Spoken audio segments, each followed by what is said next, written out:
Office నుంచి Rohin Reddy CM ఇంటి నుంచి రోహిన్ రెడ్డి ఆఫీస్ కి పోవటం జరిగింది. రోహిన్ రెడ్డి ఆఫీస్ కి సుమంత్ రావటం జరిగింది.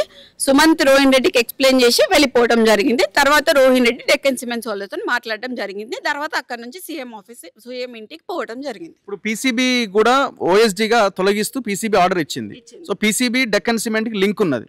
ఎందుకంటే పొల్యూషన్ కంట్రోల్ బోర్డే చూడాలి, డెక్కన్ సిమెంట్ సంబంధించిన ఈ పొల్యూషన్ వ్యవహారాలు ఇవన్నీ కూడా. సో దీనికి లింక్ ఉందా? అందుకేనా ఓఎస్డీగా తనని తొలగించిన దానికి రీజన్?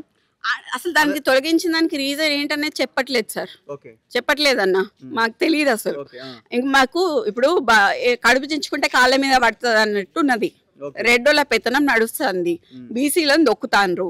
మీరు ఇలా పొద్దున న్యూస్ లో నేను కూడా చూసిన.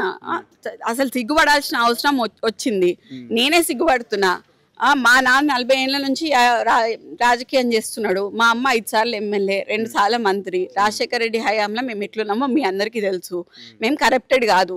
సరే మేము కరప్షన్ చేసినామే అనుకోండి, మాకు ఇచ్చిన శాఖలు ఏంటి అండి? దేవాదాయ, అక్కడైతే కరప్షన్ కాదు కదా. ఫారెస్ట్, అక్కడైతే కరప్షన్ కాదు కదా. పీసీబీ, అది యునానిమస్ బోర్డే కదా. మాకైతే సంబంధం లేదు కదా దాని నుంచి. మరి ఇది ఎక్కడి నుంచి వస్తుంది? ఇంత జరుగుతున్న తర్వాత మంత్రి గారు ఉత్తమ్ కుమార్ రెడ్డి గారికి కాకుండా వేరే వాళ్ళు ఎవరికి ఏ మంత్రికి ఏం ఫోన్ చేయలేదా?